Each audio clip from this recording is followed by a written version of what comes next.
Hello, everyone, and welcome back to another episode of the Soul Powered Podcast.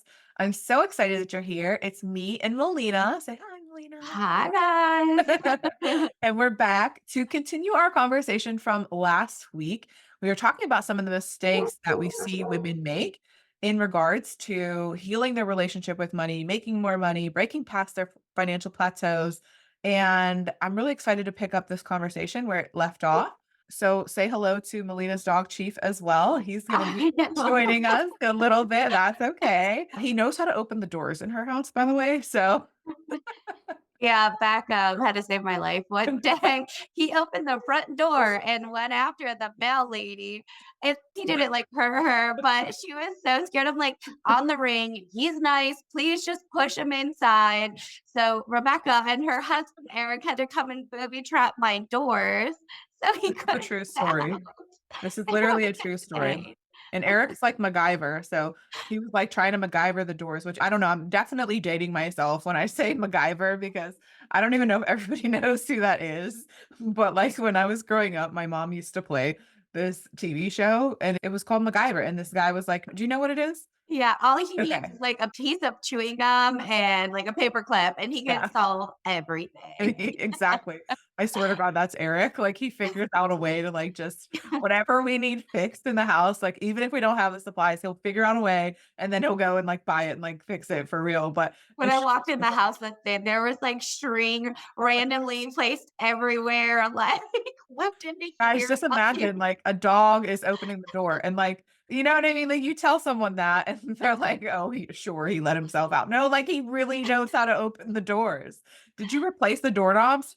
No, so I tried child locks. He got through those. So now I just make sure they're all like hard locked, like the deadbolt. Oh, yeah, And yeah. in my house, like I have a lot of soft locks through the bedroom. So in the basement, I can hard lock him down there. But Yeah. up here, like if someone comes in from the basement, he can open the door for them. So yeah, I really don't want to change out all of the handles. This house that I Yeah. just like, you know what I mean? After 2 years. Yeah.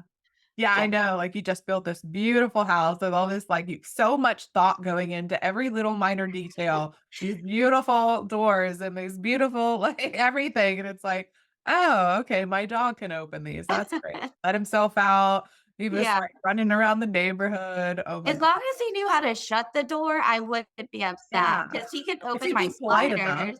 Yeah, he can Yeah. open the sliders in the back too, but he doesn't close them. Like, close Uh-huh. the door, Like, chief. close the door. Yeah, it's like Jinxie Cat from, like, Meet the Parents.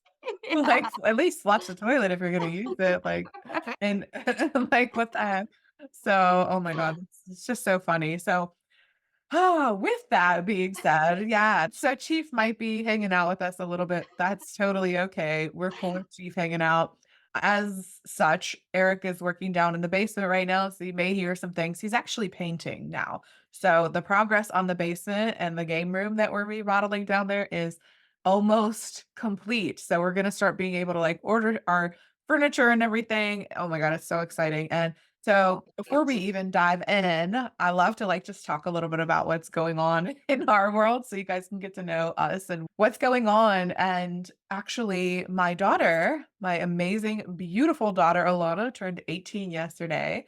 So I'm officially a mother of an adult. Like it doesn't really make sense. And I thought about it like, so Lana is close to the age when I had her, right? Like she's gonna be well, she would be, right? No, she wouldn't be. I don't know. I can't do the math right now, but she's like right around the age, like literally when I birthed her. Okay. And it's just so fucking crazy because I think about it. Like I'm 36, she's 18. And if I mean, she's not obviously going to do this anytime soon, but, like, I could be a grandmother if, like, she had a kid anytime soon. I'm like, Don't say that. You're youngest that's I am. I I know it's only been like know, 6 months, but still, you're younger. I know, but what the hell? And me and my mom were talking about it over the weekend, and she's like, "I could be a great grandma." And I'm like, "My mom looks super young." It's just so weird. But obviously, like, I mean, it makes sense, but that's just a weird thing to think about. And we're not going there. We're not having a baby anytime soon. But it was just a weird, like, thought that I had. I'm like, I could literally be a grandmother. Like, that's so creepy. Like, I'm 36, you know? I still feel like sometimes I'm a kid. I don't know what's going on.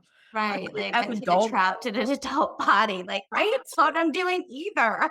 But isn't that like how me and Eric talk about this sometimes, and it's literally like, how are we just like allowed to go and do stuff? Like we don't even know. We're literally just Why do you trust me? Like, I don't know how if are I we trust you adults? right now. No. Yeah, it's literally like you turn 18 and then you're automatically just supposed to know how to do stuff. And then like you don't. And you're just I feel like we're all just figuring it out as we go. And we're just like kids trapped in like these adult bodies. It's such a weird concept because sometimes I'm like, yeah, we're just like trusted to do stuff. And like we just yeah, we just now have things and like we know how to pay. Like, I don't know. It's just funny. It's fascinating when you really think about, like, time and stuff, it's like sometimes I don't feel like I know what I'm doing, like, at all whatsoever, but then sometimes I'm like, "Oh, yeah, of course I know what I'm doing." Right. Anyways, it's just really interesting how, like, this all plays out. But, yeah, so Melina and I are both tired today, but we're here, we're excited. I had such a crazy weekend, but my sisters turned, what, 31 on Friday, so they're They're in twins. their 30s either. Like, I Yeah, just have known you guys for so long. I'm like, I still view yeah, everyone as babies. we're kids. Like, Like, I feel I like view we're Lana still as a young. 6-year-old still. Yes, I know, it's so weird. And So now she Bethany and babysits Brittany my daughter. yeah, like, what?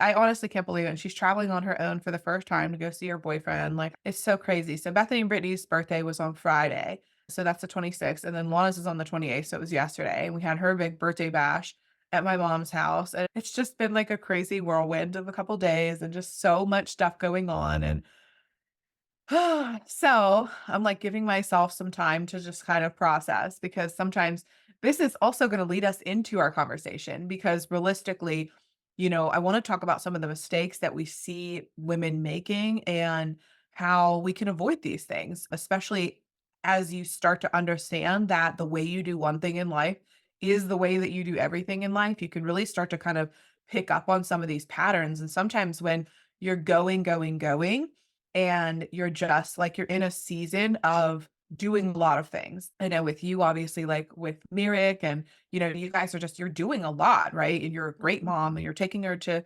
do all these competitions and all this stuff. It can be really sometimes challenging to like slow down and just be like, hey, like you have to be present. And that was like the message that my higher self gave me this morning, where I'm like, I woke up and I'm like, okay, I'm exhausted. Like, I think it's time for me to go back to bed. And by the time this episode is released, I think, yeah, so this will be Wednesday. Well, there's someone coming to visit me. I'm not gonna share who it is yet, but someone's coming to visit me from another country, and so I have that too that I'm like, I want things to be obviously, great for her, and I'm prepping and planning for that, and so we'll share a little bit more about that in the next Yeah, I episode. hope I get to meet her. You will, you will. Yeah, you definitely will. You definitely will. So many of you might be able to kind of piece some things together, but I'm not gonna share yet. So, but with that, like, there's just lots of moving parts going on right now, and then my other really close friend, Alicia, who's been on the podcast, is here in from KC, Kansas City, and so we've been spending some time together, and, it's just really important, like, this morning was totally a moment where, I knew that I had the choice. Like my higher self was like, I need you to just like rest. I need you to take a couple minutes for you this morning. Like you do not need to just go straight to working, even though I had some plans of stuff that I needed to do. And the one thing I have noticed is like when we push ourselves to a place where we're not listening to our body, we're not listening to our higher self, we're not actually pausing and slowing down when we need to. Because we think like, oh, well, if I slow down and I stop, this is one of the mistakes that I see a lot of women make. And I used to make this too a lot. Is like we think if we stop and we slow down, that all of the progress that we've been creating is gonna like stop, or that our business is gonna fail, or think we're not gonna make the money, and I've actually seen that the opposite of that happen, and even within my clients, one of my clients in particular, she's so amazing, and she's really good at learning something and then embodying it really quickly, and that's kind of one of the things that I've seen with women who do that, and they actually, like, they learn the thing, and then they aren't overthinking it, they're not sitting there talking themselves out of why they should do it, they just do it, that's obviously when we see the quickest results. And so this client in particular, she literally has noticed a pattern that every single time she goes on vacation, she receives like random money out of nowhere that was unexpected every single time now. Yeah, I'm And about to book a trip. Like, that's I'm what I'm ready. Let's saying. go. Where are we going? This is what I'm saying though. Like, this is how it works, right? Because you listen to your higher self. When you listen, it's like this beautiful, almost like compensation from the universe that's like, I hear you. I'm going to bless you because you're listening. You understand and you know this connection is here. And so, because you're listening to that guidance, I'm going to reward you because I believe that life is a game. And I believe that, like, that's kind of how you know you're winning the game of life. It's like you're connected to this beautiful creator, this source. And when you slow down and you actually listen, even when it doesn't make logical sense, it's like, the universe always shows up. Your higher self will always show up. And that's been so true for me and so many of my clients now. I get to watch this and it's such a beautiful thing. So even though on paper, like this morning, I'm like, I have a lot to do, quote unquote, because I've kind of been, you know, in this party planning mode and like really present with my daughter and having all of this fun stuff happening and then friends visiting and all this stuff going on. But at the same time, I'm like, "No, we're gonna pause and we're gonna rest." And, paradoxically, it's always what we need. So in that moment, I slowed down and realized like, "Oh, like my body needs me right now." My nervous system was starting to get a little activated and like in this place of overwhelm. And see, here's the thing is when you don't listen to your body, when you don't listen to that guidance, which I know you were doing over the weekend too, because like you said, it's not even a matter of, like, being 36, like, because you were like, "Oh, this is what 36 looks like." No, Yeah. that's just what running, running, running, and going, going, Yeah. going feels like, right? So I love that you even I got to always like rest. to like throw humor in there or jokes, but Of I'm course, like, I I'm know. exhausted. I was in bed every day at 8 and still today I was so tired and like cloudy. If you don't give yourself that like break or that rest, like you're just Yeah. constantly running. You're not thinking like though. You're not thinking clearly. You're not thinking like No, things you're through the not. way that you should. So I'm like, yeah, like today I slept too. I'm like, I don't know what it is, but obviously I need to do this. Yes, and that's when you listen to it, right? Because what happens on the contrary, and this is where the mistake lies, is that we keep trying to push ourselves and we're like, we think we know better than our body, our physical body. It's like, I believe that our bodies are like batteries. I mean, if you start to get into like human design and all of that stuff, like you realize because you're a manifesting generator, which I know Yeah. we've talked about a lot in human design, and I'm a generator. So we do generate our own energy. But the problem is, if you imagine like a battery, right?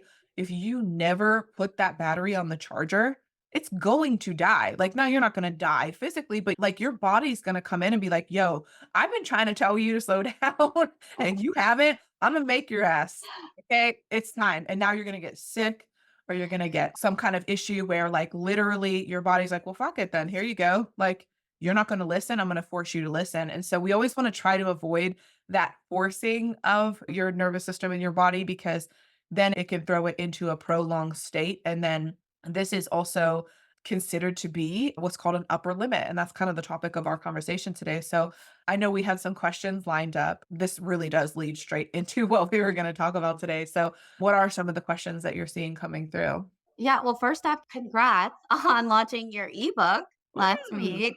That thank like, that's a big you. step, like, that's amazing. I went Yes. through it, I was like, "How is my girl, like, writing a book? Going to cry a little bit." But it It's was so so cute. good and insightful, so I So just wanna good. congratulate you, like, that is, like it's just, Cute. like, a big thing. I don't know, it's just, like I It don't is. know, I've seen your growth. Yeah. To me, it's just, like I So don't even fun. know. I have no words, but congratulations. No, it's fun. I appreciate you bringing that up because it's you being able to kind of see too, like now that you're in the inner workings of it, then Yeah. you're seeing now like something that was like once a thought or idea. And you'll start to notice this as we launch more things and bring more things. It's like this is the process of manifestation. It's like there's stuff in your head that's coming from, source, God, you're getting this inspiration. And then literally you're bringing it into the physical world. And like, here's this thing. Like, here's an ebook that was once in my head and now it's on paper. And you'll start to notice that too. And so I appreciate you saying that because, first of all, if you haven't downloaded the ebook, please do, because you will definitely get it's called Your Financial Breakthrough. So we'll plug it a little bit here because it is teaching how to make and save more money without working harder or burning yourself out in the process. So I literally have it in front of me because we're going to talk about some things today. These podcast episodes are actually going to be kind of inserts into the book. So we're diving deeper into the book, but these are going to be corresponding episodes so that you guys can really hear us talking about it because everybody learns differently.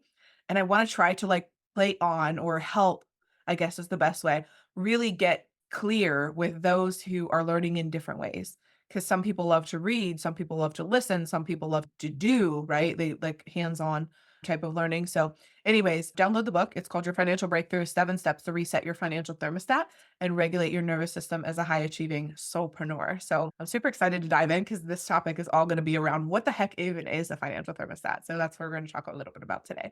Well, do you want to pick up there last week? Or well, where we left off was the mistakes women entrepreneurs were making when it comes to money, their nervous system. Yeah. So I think the best way would be just let's touch on that if you want to explain the financial thermostat. Yeah, I love that. Okay, so we'll go right into that. So, the financial thermostat is really this concept, and I started creating some, TikToks and reels around this, and I really felt like people were saying, "Oh my gosh, like I've understood this, but I've never been able to put a word to it." And so I think this will really provide a lot of clarity for those who are struggling with understanding the patterns that they're running in their own lives. And so I actually had a client call over. It was kind of like an emergency type of call over the weekend. And they were like, "Hey, I just need to talk for like a couple minutes. Like, this is what's showing up in my life." And what they were experiencing is realizing that they got to a place, and this might be a different number for you. So as you're listening to this, just apply this to your own life. But this person was saying, "Okay, I get to a place where I have 20 to $30,000 in my savings account, and then I get to that spot, and then for whatever reason, I can never get past that. Like, I'm always getting to that number, and then something happens where I either go on, like, a binge where I'm spending all this money, or, I'll get a big bill that brings me, like, down.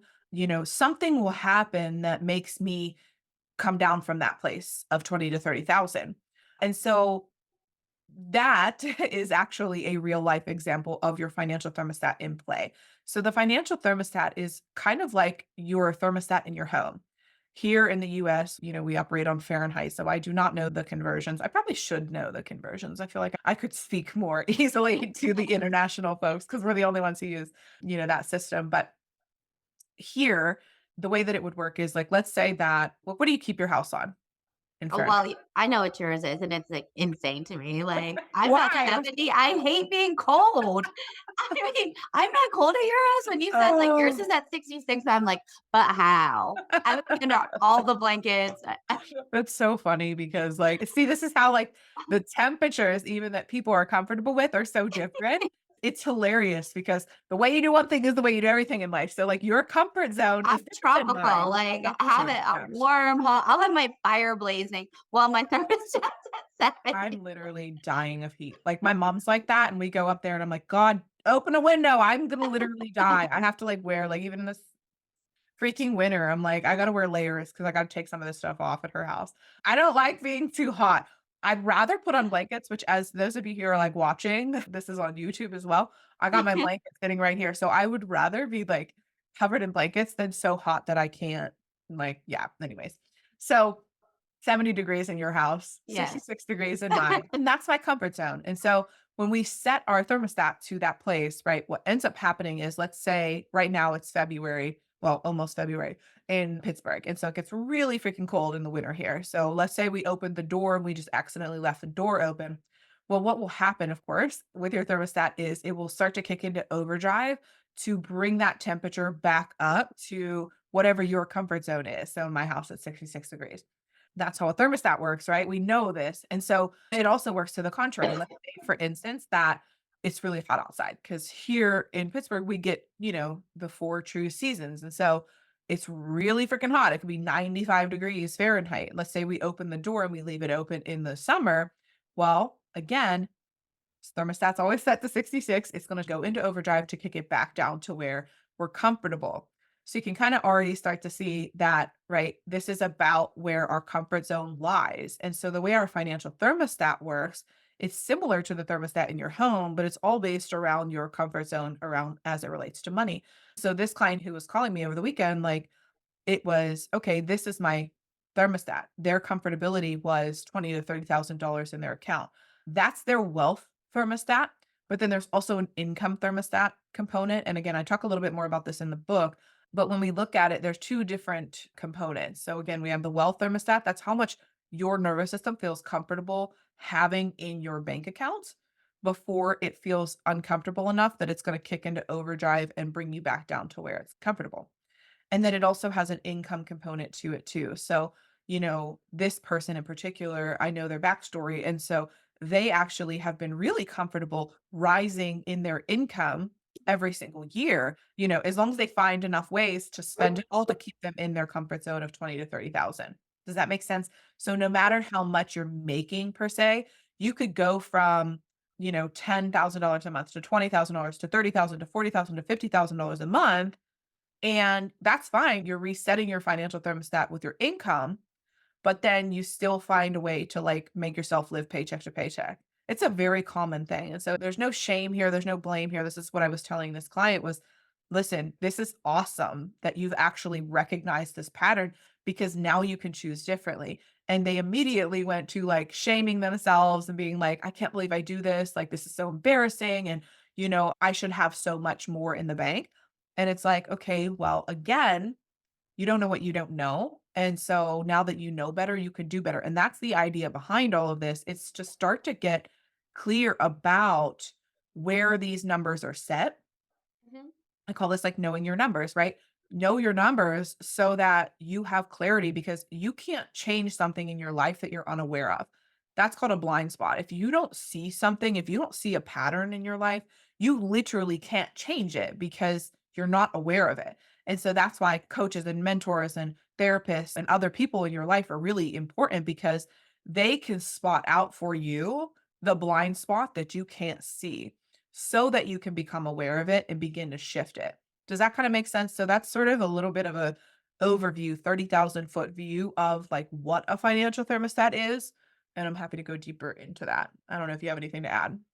Yeah, what I did like about your book is you actually made the person reading it like stop and pause and write it down so they could identify it for themselves. So Yeah. that's the first step. Like, Rebecca, you could tell me until you're blue in the face, like, Lainey, you're spending too much money in this, like, you're doing this, like, until I like look at it myself and be like, oh, damn, like, I am like, let me write this out. Like, Right. I'm wasting money. Like, for example, I just realized like my husband who passed, his student loans were in forbearance, and it just started coming out of my account. I didn't realize for 4 months because I'm like, I wasn't actively like checking that one account. I'm used to what comes out of it every single month, And then I was like, wait, what is this? So it was just like it's one more step of something that had to be corrected. And I caught it pretty quickly, but still, it's like until you give yourself the grace to sit down, actually see it, like Yeah. it's an important step, but Yeah. The yeah, speaking awareness of is huge. so for the financial thermostat, like you explained what it is, but how does it work for someone? How does it affect someone? Yeah. Let's talk a little bit about more about how it actually affects people because Ah, kind of going back to this person that I was speaking with, they were talking about this and there was a lot of shame, there was a lot of guilt, there was a lot of like, I don't understand why I'm doing this. And so clearly there's something wrong with me. And I love being in a place of personal growth and development because I really feel like we can go two different directions with it. One is when we start to become aware of these things, we can start to go down the blaming and the shaming route. And that's our choice. Like you can stay in that. And that actually keeps you stuck in the cycle because now it's like this, oh, I have to feel guilty about this. And then I don't actually ever make any change because we're not going to make positive change from the energy of guilt and shame and all of that. The other direction that you can go is like becoming I call it like the scientist or the gentle observer, like almost starting to observe things in your life from this curiosity energy instead of like shaming and blaming. So when you start to get curious, like, why do I do that? That's so interesting. Like, and you can start to detach yourself from it because it's not that there's something wrong with you. It's literally a program that you're running. And a lot of times these programs are based on childhood, so I know we're going to talk a little bit about like where this financial thermostat comes from and how it gets formed and how it's set, but it all comes from a program. whether it's, passed down genealogically, which is something that we can experience. That's called epigenetics.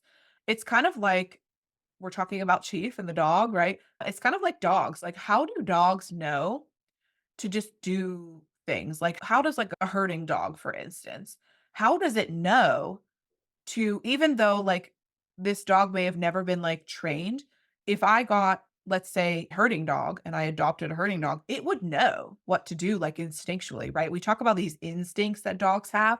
How do they know to do that? Well, it was imprinted on them when they were born, right? It's literally passed down from their genetic bloodline. And so there are some tendencies that we will have that are based on epigenetics.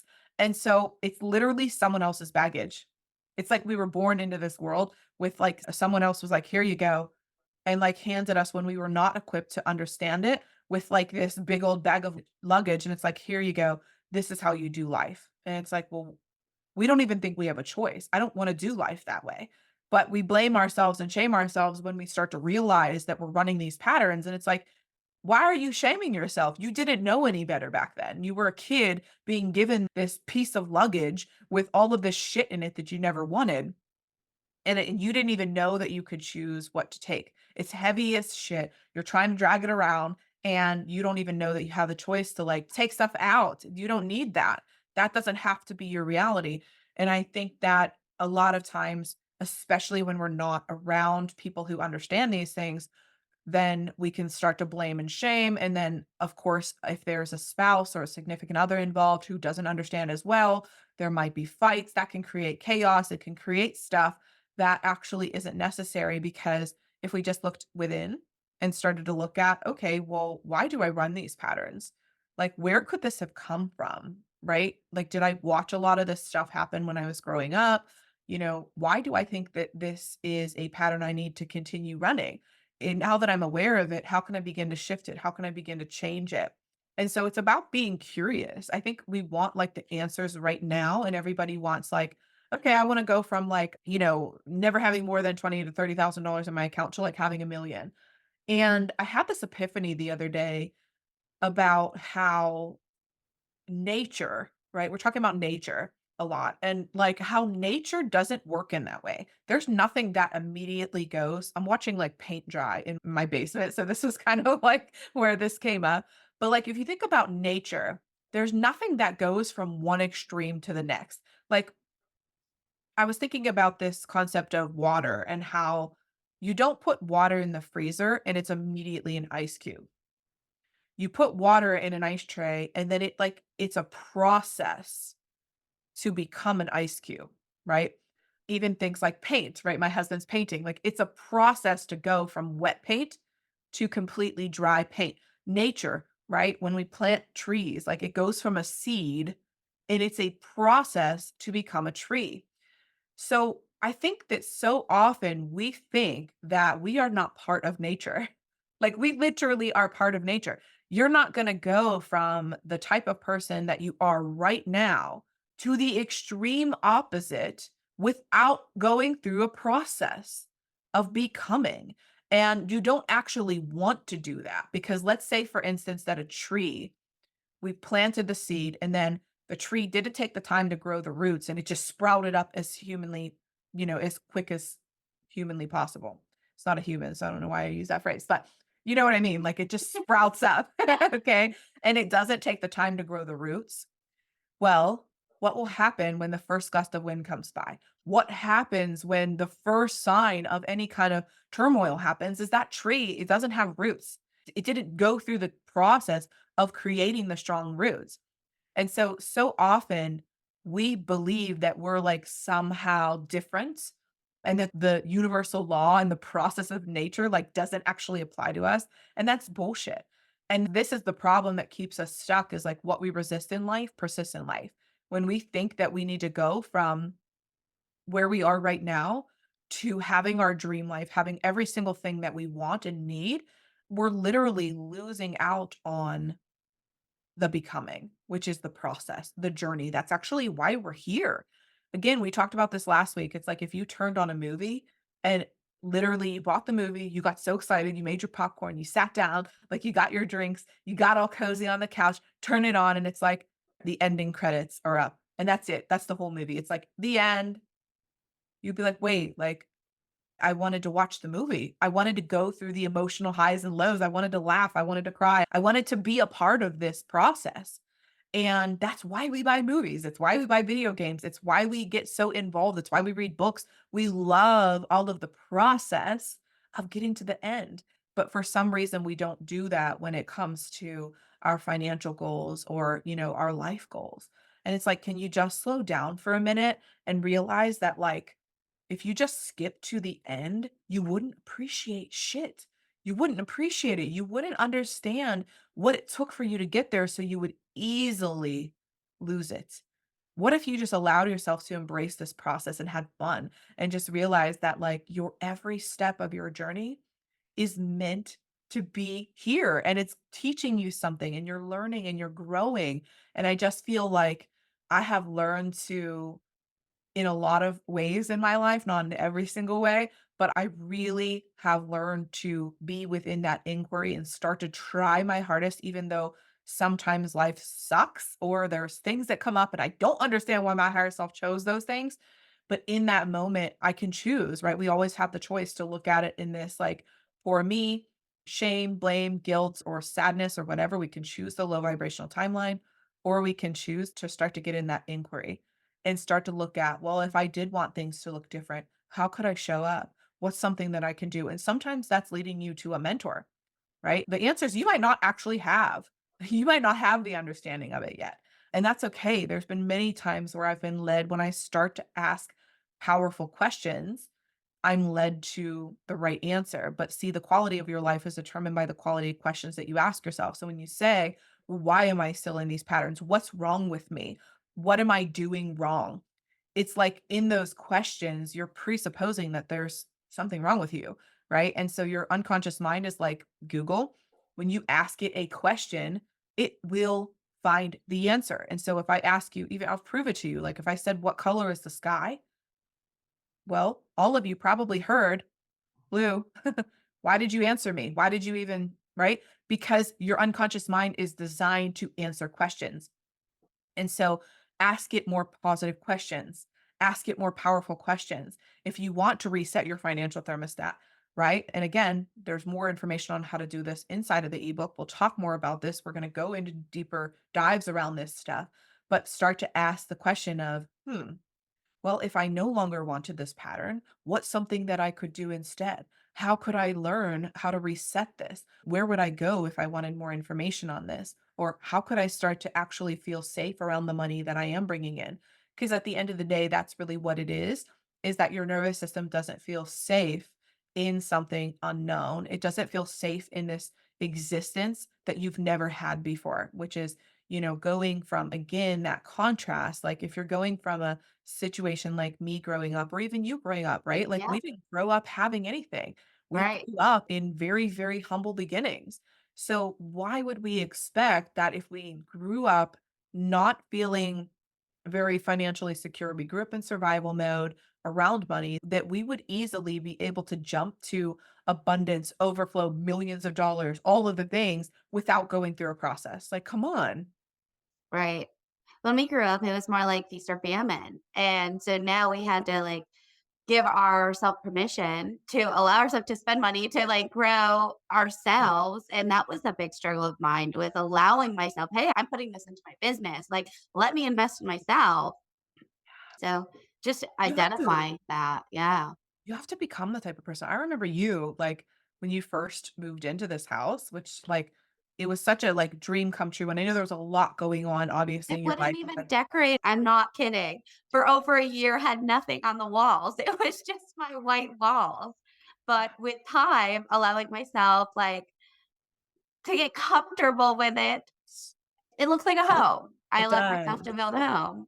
It does, and that's the thing, it's like, that's why we can always run the risk, and we've been in conversation about this from the very Yeah, beginning because, that's where we run the risk of, like, if it happens too fast, without going through the process, we become the tree with no roots. And so we will self-sabotage it, we'll make it because we don't feel safe, we don't feel comfortable. And so that's why you and I have been talking about this from the very beginning. Like, how can you actually start to feel safe with this newfound situation that you're in? Because obviously you were doing this with someone else before, and with your husband passing, like, there was a lot of that.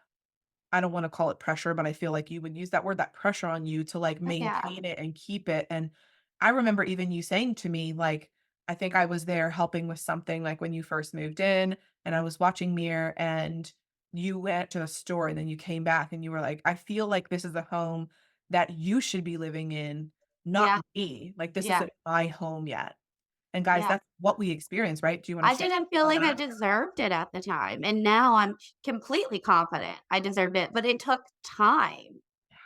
Exactly, and you had to work through that, Mhm. because had you not worked through that and actually began to see that the universe, again, is not gonna bring something into your life that you can't handle, but you have to make those decisions in those micro moments that you can handle it, and that Yeah. you're willing to do what it takes to shift your identity, because that's really what it is.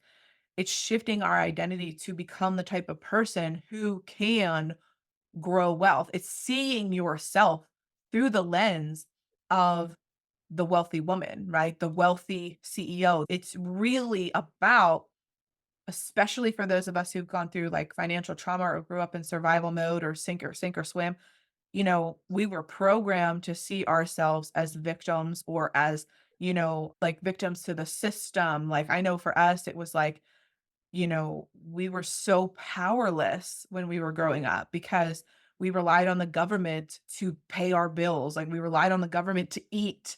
Like, do you know how fucking ingrained that is in somebody's body and mind and spirit when like you literally don't even know if you're gonna fucking survive if the government doesn't give you what you need? And maybe if you ate the food too fast that month, like you were eating fucking mayonnaise sandwiches. I mean, literally, it's a joke in this family. Like, Lana still makes mayonnaise sandwiches. It is literally exactly what it fucking sounds like, guys. 2 pieces of white bread with some mayonnaise slapped in the middle of it. Like, it's like I nostalgic mean, give me now. those spaghetti sandwiches all day, every day. That was like my delicacy. That's what I'm saying. Like, what were some insane things that like people would be like grossed out? Like, when I was like, okay, so we got the spaghetti sandwiches and mayonnaise. Those spaghetti sandwiches, mayonnaise sandwiches, like, I don't even know, like, we didn't really have a lot, so we just, like, created it, like, I You don't just know. like made it. Okay, so I'll share one. Our delicacy of like cheese and crackers was saltine crackers with American cheese slices. Like those like, Oh, yeah, saltine yeah, crackers with, yeah, they don't even call them cheese because 'cause they're not cheese, they're like flammable, they're like absolute trash or like GMOs. You know, I'm talking about the American, yeah, they're like yeah, American slices or something is what they're called, and they're like yeah. round. What are Kraft singles, I think they My are. daughter loves them, so I Yeah, still have them on stock yeah, here. That's, like, my yeah. jam. They're so good. Like, it's disgusting. It's not even cheese. I Yeah, literally forget what they call them. It's it's like like Cheese Whiz in a can, it's literally and I cheese whiz. love it. Yeah, they're flammable. Did you know that? Like, cheese No. should melt. Yeah. Cheese would actually melt if it was real cheese. These are, like, flammable. It's so Oh, bad. So we would eat, like, literally saltine crackers, which I think for a box of saltines is, like, 89 cents or something, and then, yeah. like, singles. Like, that was our delicacy of, like, cheese and crackers. It's funny now because you look back on it and I'm like, I could still eat some saltines and crackers. I will like crutch that any day. But yeah, it's so hilarious because now it was a process of us to get to where we are. I remember like, especially when we were working at the bank, and do you remember like all the wholesalers that would take us out and like, Yeah. because we were sending them all this business and like we were surrounded by like even like I don't want to mention anybody's names, but all these different like wholesalers that would take us out and they'd wine and they'd dine you. And I remember being Yeah, so uncomfortable. Like me the first time too. I ever went to like a really fancy restaurant, I'm like, Like, I what don't do I even, order? what What do do I I order? I don't wanna What overspend. I don't wanna well, I don't overorder. wanna overspend. Also, what silverware do I use? I literally didn't even know which ones to pick. I'm like, "Why is there so many spoons and forks?" Like, what am I doing? I'm, like, such an idiot. And, like, now, like, regularly, we'll go out a couple times a year and, like, it's $1,000 for dinner. But, like, Yeah. that would have been so fucking strange. Like, we wouldn't have been able to calibrate to that had we just started there.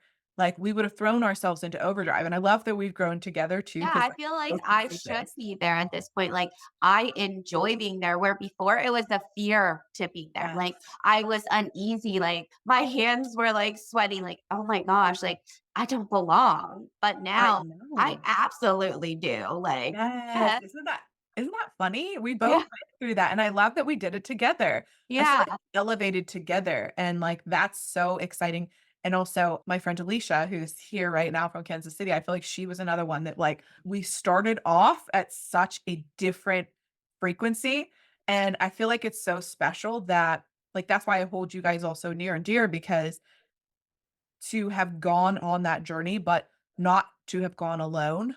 It's so special because we know each other and understand each other so well. And I feel like it does allow for us to have such a different perspective to share. Like, we're not just here where we were born, with like a silver spoon, right? And I'm not saying I acknowledge my privilege. Like, I do know that obviously was born in, you know, America. Like, I'm a white woman who, like, absolutely has privilege, and I also know and understand struggle. And I know what it's like to be in survival mode and to have lots of money trauma and trauma around, you know, more than just financial trauma. I mean, there's a lot of things that happened as I was growing up that, that shouldn't have happened and that put me into a lot of the places that I'm in right now or have had to clear. There's a lot of reasons why we end up being the way that we are. And so I think this journey of how we start to fix this, right? Because we've talked about some of the mistakes and how we begin to fix these things and shift these things and actually create the reality that we want. I call it resetting your financial thermostat, right? It's like, okay, so you have to begin to recognize what it is, like what's happening in your life. When I had this conversation with my client over the weekend, they were like, "Oh, so I'm already starting to feel better because I know that stems from here." Right? Like when we can name it, when we can call it out, when we start to recognize it's not just this looming cloud that's over us. It's like, no, this is what it is. And I equate this to it's kind of like if you go into like a dark room or like when we were growing up, our basement was really dark and like there wasn't a lot of windows down there. And so I remember like being Why are so they always the scared. scariest places They're ever? so I scary. would like go down there and run as fast as I I can find walk. that so scary. I still to this day, like, don't like walking up a basement stairs with the lights off because this like tormented. And my brothers, like, they would run up, and I told this to Eric the other day, and then he did it to me like such a jerk. But they would run upstairs first, and then they would turn the lights off and then hold the door. Yeah, So I couldn't come. And I'd be like pounding on it, like, what's wrong with siblings? They're so fucking jerks sometimes. But anyways, you not the have all of point. them, like I have literally all the siblings. so many different personalities. Like, Yeah, oh my god. But the point in bringing that up is like, okay, so when you go down into the basement or you go into a dark room and then you see like a coat rack or like a stuffed animal as a kid, and then like it's like, oh my God, what is that? And then you turn the light on, it's like, oh, it's just a coat rack. It loses its power. And it's the same exact scenario with all of this. It's like once you get to the root cause, I had my brother ask me this question the other day. Why are you always asking me like what age or like the root cause? Like, why do you want to know the root cause? Because I'm always like helping my siblings through stuff too. And I explained this, like, because there was a decision that was made by you at some point. You made a decision. And if we find the root cause of the decision, it loses its power over you. It's like you're turning the light on it. And it's like, oh, the reason I do this is because I watched my mom do this, or I watched my teacher do that, or like my teacher told me something. Like when you realize where it came from, it loses its power. And that's when you get to choose differently. But if you don't know that you're doing it or it's still a blind spot, then it's this looming thing. It's the scary monster in the basement. Meanwhile, it's just a coat rack. And it's like, okay, well, let's shift it. So starting to become aware of this stuff, which a really good start again would be in the financial, thermostat section of the ebook, Your Financial Breakthrough, because this is what allows for us to create the breakthroughs. So I'd love to just hear from you. I'm going to put you on the spot, but like, are there some things that you can share that you've kind of seen in your own life that when you began to create some awareness around it, it was like, oh, duh. Like, of course I do that this way. Or like, is there anything you can share on that? Or I have some to share if not. Putting you on the share spot. yours, and then I'm gonna come up with Okay, okay. I know, I just, like, put you on the spot there, but, I mean, my god, there's so fucking many of them. Realistically, we talked about, like, the most recent one was this fear of being seen that I was working through. And, I'm not quite ready to share all of the things about that fear of being seen. But one of the things that I did realize was that when I was growing up with all of the siblings and the dynamic that I had, that my siblings would get angry and upset. Like if they didn't have the spotlight, or like we're all so competitive. So, like, if I'd win a game, my brothers would be mad, or like, so it almost became this conditioning where I stopped wanting the spotlight, or like wanting to be too bright or too much or too this or too that, because then my siblings would get mad at me. And, there's many, many others where that came from. But the point is that when I started to become aware, like, oh, well, that was why I started hiding my success. I remember, like, whenever I was in school, I was really fast, like a fast learner. And I was also like just really book smart.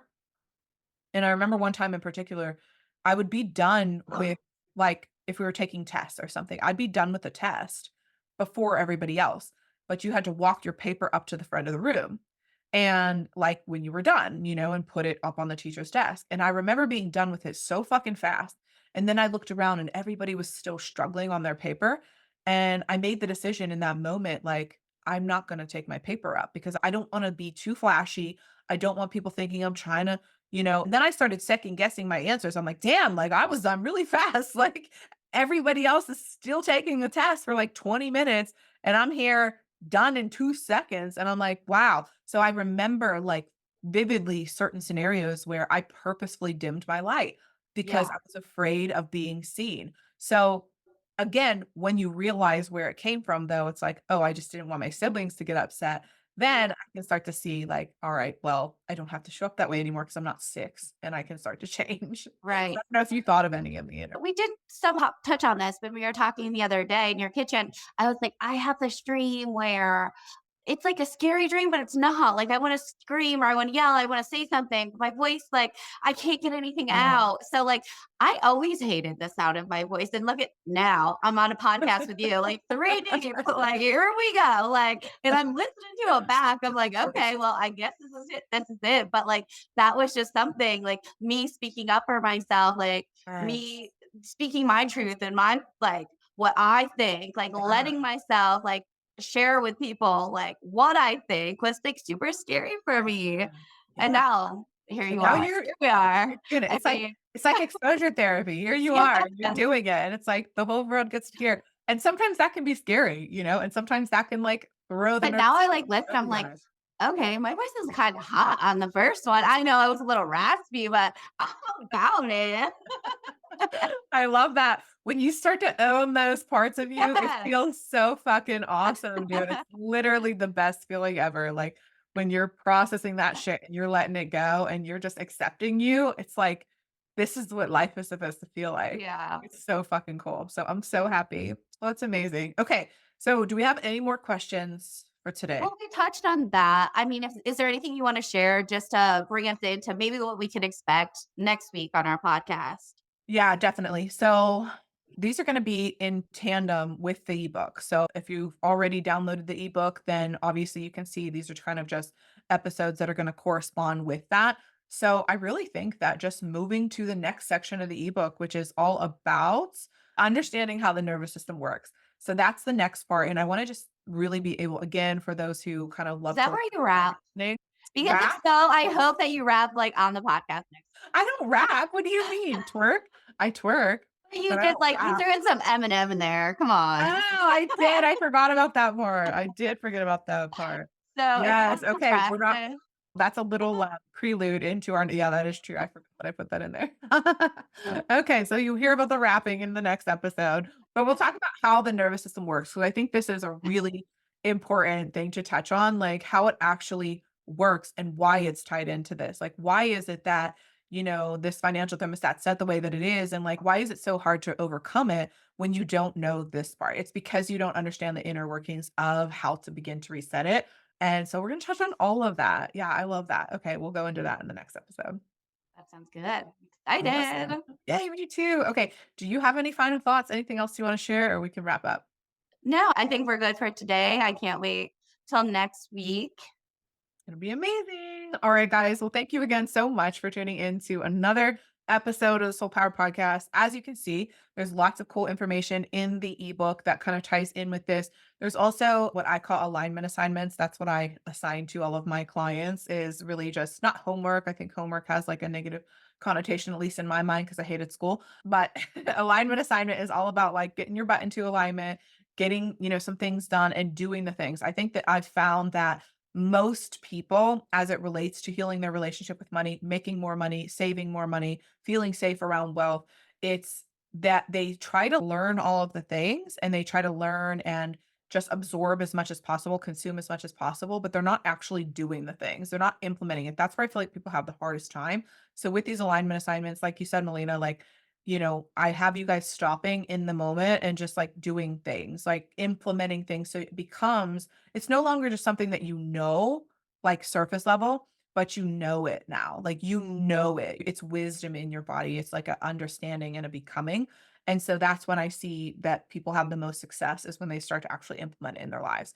So definitely, obviously, the link will be in the show notes to download the ebook. And then, yeah, we'll talk more about this all next week. So I can't wait to see you then.